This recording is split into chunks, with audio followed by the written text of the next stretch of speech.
Hello guys, welcome to my channel Chem Insider. So in today's class we are going to discuss about the second character of electromagnetic radiation, that is particle nature. In the previous video we have discussed about the wave nature of electromagnetic radiation. So in order to know the particle nature of electromagnetic radiation, first let us describe how the wave nature can be explained in a simple manner. So wave nature in the earlier 19th century was observed to be explaining two of the main physical experiments, physical characters. Those were diffraction and interference. Diffraction and interference. So diffraction and interference are clearly a physical experiment where an atom, in case of diffraction, electromagnetic radiation or any radiation, can be bent. If it is the object present in the path of radiation, if the radiation is passing in this direction, it bends the wave, incoming wave, in a several angle. Whereas interference is the phenomenon where two or more radiation gets summed up with their intensity or frequency to give a new radiation, which is nothing but the vector sum. So these two can be explained by the wave nature of electromagnetic radiation. Except from these two, there are several other physical experiments which a wave nature of electromagnetic radiation could not explain. Like for example, black body radiation. Black body radiation, which could not be explained by wave nature of particle. And second one was photoelectric effect. Photoelectric effect.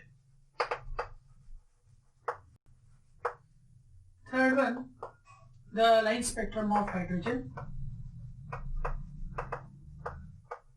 Line spectrum of hydrogen. And fourth one, the heat capacity of solids. Heat capacity of solids with respect to temperature. These four physical experimental values would not be explained by the wave nature of electromagnetic radiation, which can be explained by the particle nature. So these phenomena, which are physical phenomena, can be explained by the particle nature of electromagnetic radiation. So for now, what is all these four physical phenomena? So the first one we would like to explain is black body experiment. Black body experiment or black body phenomenon is one in which if you heat a substance, so let us say this is a metal rod, iron metal rod. So if you heat this iron metal rod, what happens is one side of the metal rod, if you are heating in this particular direction, this particular position, the metal rod starts to become light red in color, and after certain increase in temperature it turns red. So that is nothing but it is emitting certain amount of radiation of a wavelength, wavelength or a frequency. So now if you observe the visible region of electromagnetic radiation, we have red at the higher nanometer range, which clearly says that, as we know, frequency is inversely proportional to 1 by lambda. Therefore, the frequency of this red radiation will be at lower area. So this red color, which was observed on slight heating a metal rod, increases its intensity and becomes darker and darker. So it becomes more red and red, and further increase in temperature it turns to white, and further increase in temperature this red zone of the metal which was heated with increase in temperature turns white, and later it turns blue. So when you observe the radiation increase of red to blue, radiation changing from red to blue, which is at the very low nanometer range of wavelength, or it cannot be said as it is at the higher frequency range. So we can say that a substance increases its frequency with increase in temperature and emits certain amount of radiation, right? So this iron metal rod is increasing radiations from red to blue, that is, it is increasing its frequency from lower frequency range to higher frequency range. Using that particular theory, Max Planck, using that particular explanation, Max Planck said that if there are certain elements or substances or solids, in specific, if a solid emits radiation of all the region with several frequency, of all frequencies, if a substance or an object emits radiation of all frequency from red to blue or red to violet and to violet, we can say that. So if a substance emits radiation of all frequency in the visible region, or it may absorb that amount of energy in itself, then that particular object is said to be black body subject. That is said as black body. That is, if a body absorbs or emits radiation of all frequency, then that body is said to be a black body. So now in order to define a black body is an object or a body which absorbs or emits frequencies of all, radiations of all frequency of electromagnetic radiation. So if we observe any body which results in releasing or emitting every radiation of all frequency, then that particular body is said to be black body. Okay, so this is how Max Planck explained the black body radiation. Now in order to explain the photoelectric effect was explained by considering an experimental setup. Which was made by Einstein. Before that, for the black body radiation which emits radiation of all frequency, we can say that it has certain amount of energy. Okay, we can say that it has certain amount of energy. This energy is directly proportional to the frequency. So therefore, if a body is emitting certain amount of energy, it has some amount of frequency.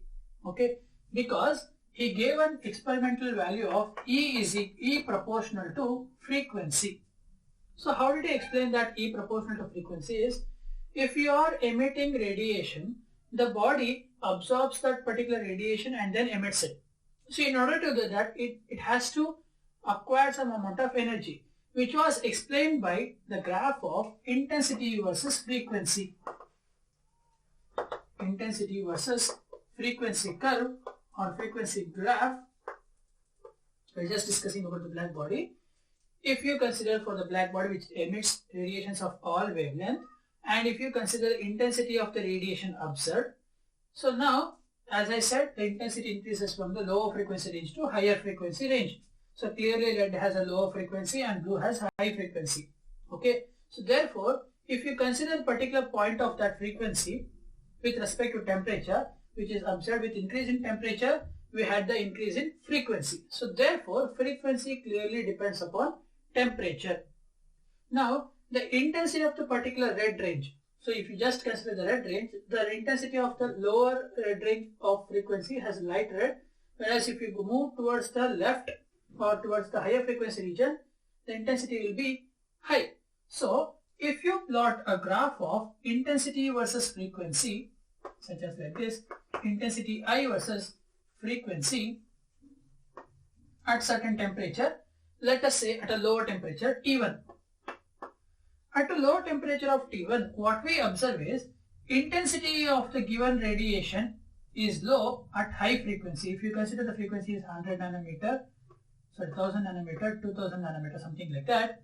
So at a higher frequency, intensity of the radiation at a given T1 temperature or a low temperature will be less.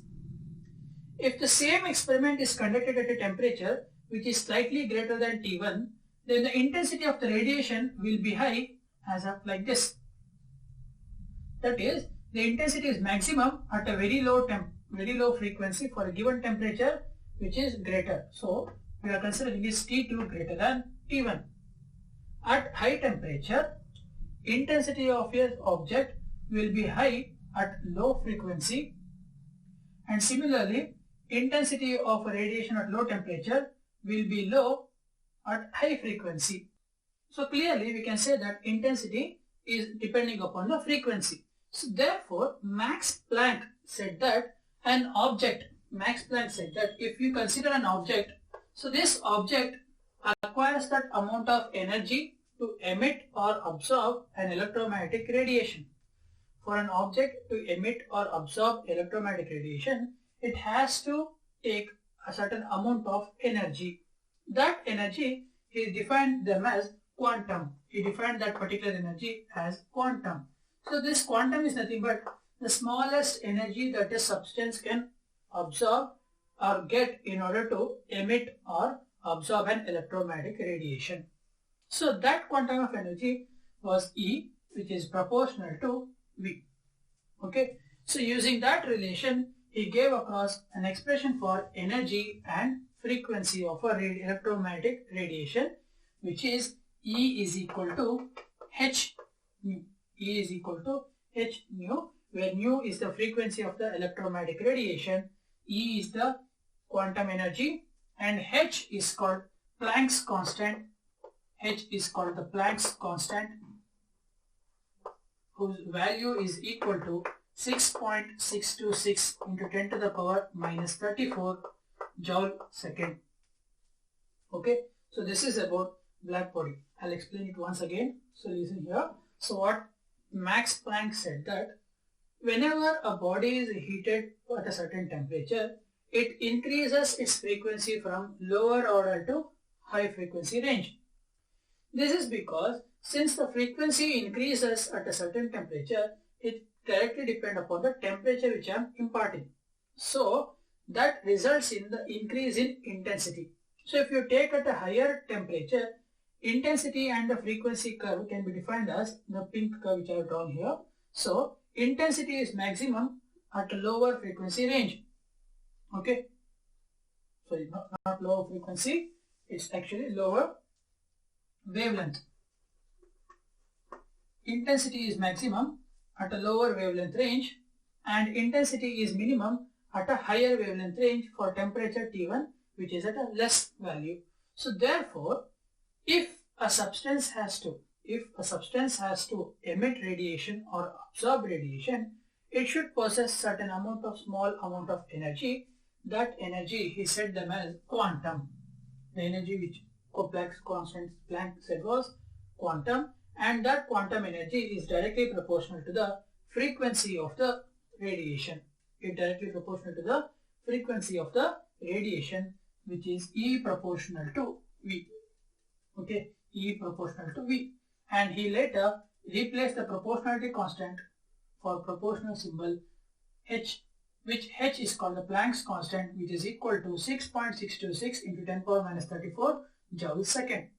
Okay, so this is about the black body radiation explained under particle nature of electromagnetic radiation. So here the particle which is explaining is the quantum which is absorbed by the substance. So object is absorbing that particular emitted radiation, or it is emitting a certain radiation in several frequency order. Okay, so this is about the black body radiation. Next, we will discuss about photoelectric effect.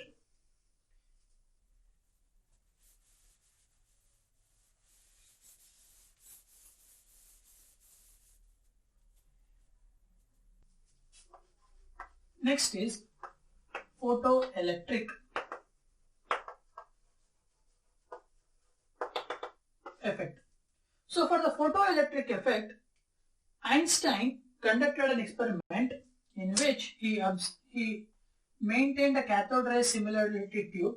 He took a tube which is similar to cathode ray, and he placed a detector on one side at the cathode position. So this detector was used for detect the emission of electrons, and on the other side he took a metal of potassium or sodium or anything. He took a metal, let us say we are considering potassium metal, and made sure that certain amount of radiation of light was incident on the metal plate. So he made sure that radiation of light is falling on the metal plate. Okay, so and this detector was connected to a high-end battery source.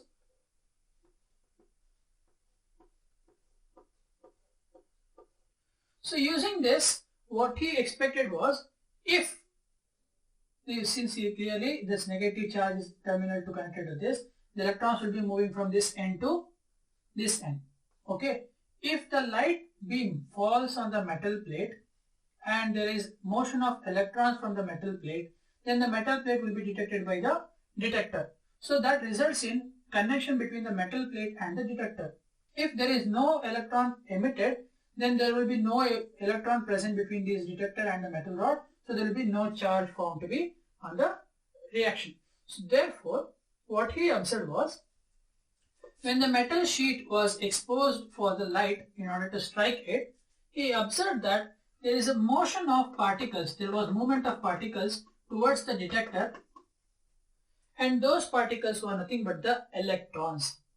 So he observed that when beam of light strike the metal surface, he observed there was a movement of particles from the metal surface towards the detector. So this is our detector. So on observing this, he said that he found 3 observations on this experiment. So first point was, as soon as the light beam strikes the metal, metal released a certain amount of electrons, which was found to be detected by the detector. So clearly he said that there is no lagging between the light beam to strike and the metal was waiting for a moment to get itself charged and then emit a radiation of electrons. But what he observed was, as soon as the light beam hit the metal surface, there was emission of electron instantaneously. So that was the first point. So there was no lag, that is, there was no lag for electron excitation or electron emission by the metal surface. So this was the first point he explained. In the second point, he observed that the amount of electron ejected, was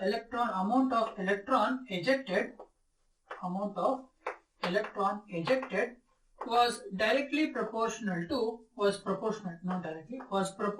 to the intensity of the light,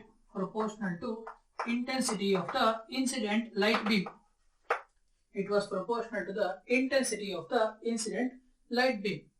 And in the third point, he explained that the metal does not emit electron unless the incident beam of light is more than the minimum frequency of radiation. So that is, certain metal has certain amount of minimum frequency range, below which there will be no emission of electron by the attack of light beam. So if you consider, let us say we have frequency V0.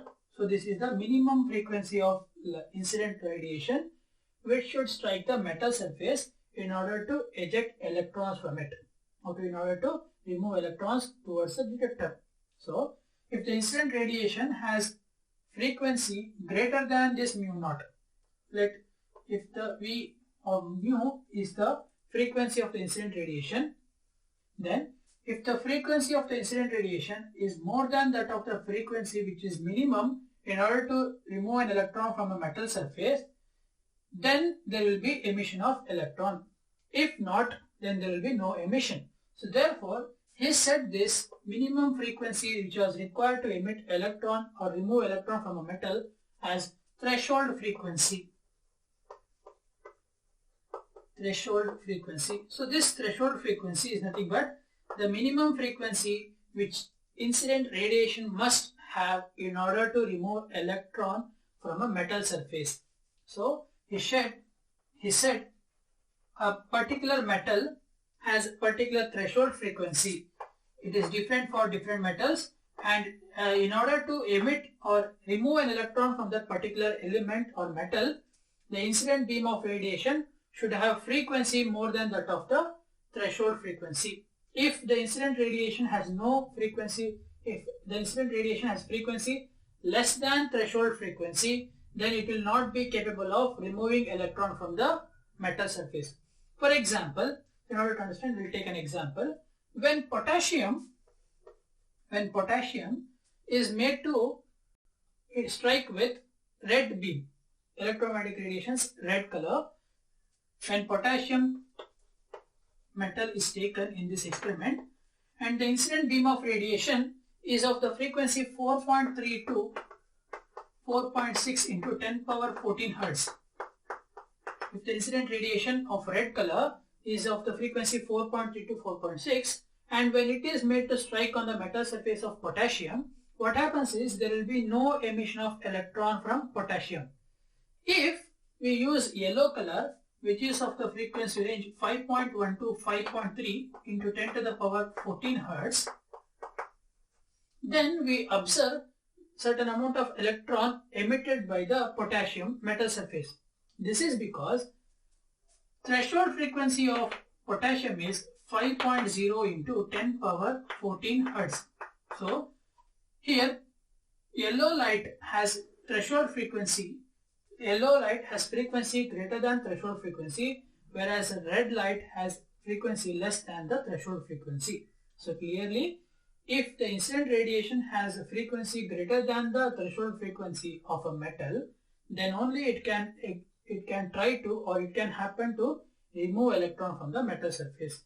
If not, it will not remove the electron. Okay. So further, the scientist who explained this was Hertz in the year 1880.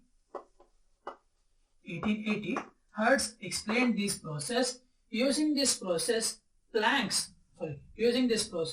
Einstein was able to explain the kinetic energy of electron. Using these particular three concepts, Einstein was able to explain the kinetic energy of an electron.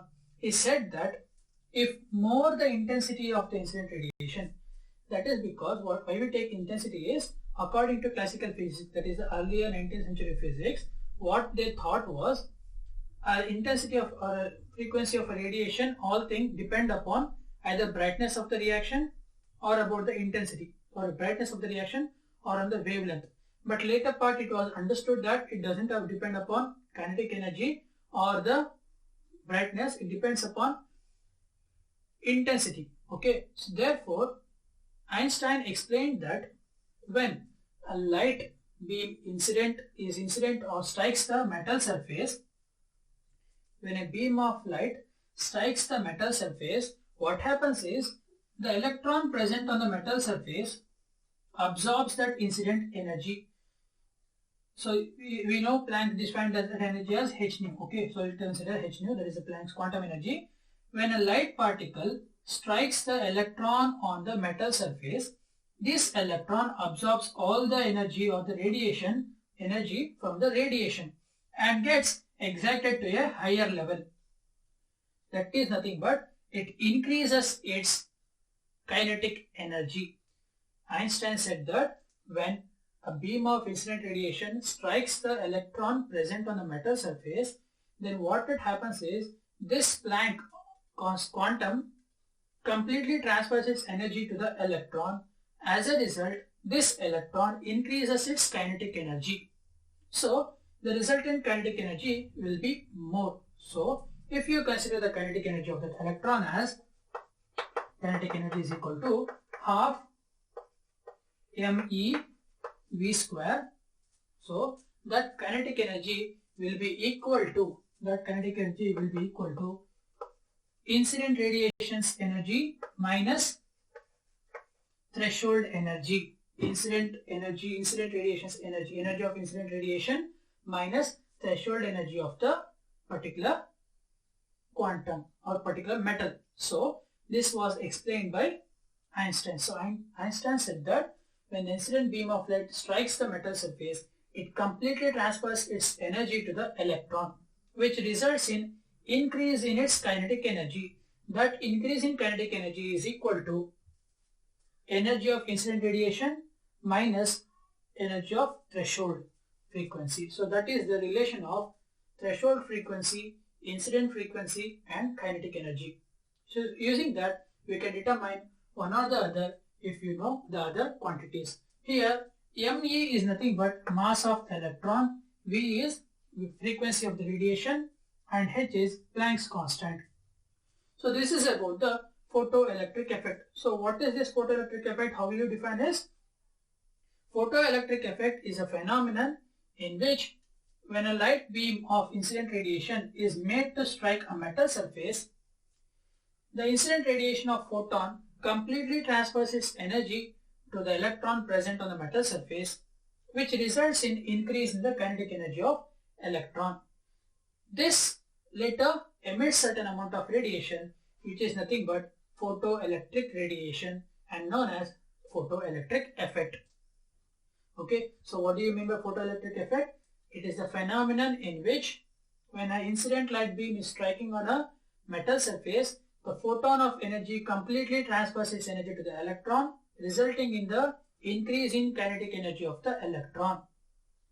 This increase in kinetic energy returns back. While coming back, it emits the amount of radiation.